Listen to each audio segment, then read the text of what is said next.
if you feed in a complicated, difficult to read academic article into ChatGPT or any other tool, and you have it summarized in lay terms, does it make it more available and accessible to the general public? So academic research can be more part of everyday life or easier to comprehend?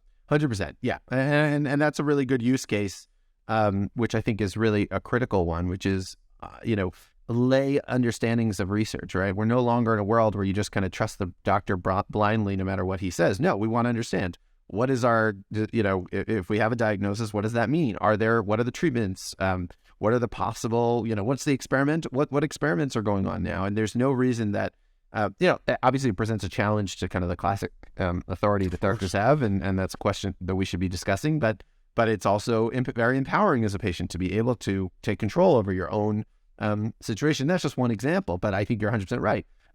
Being able to turn any study or any piece of research into something that's tangible, understandable by anyone is really important.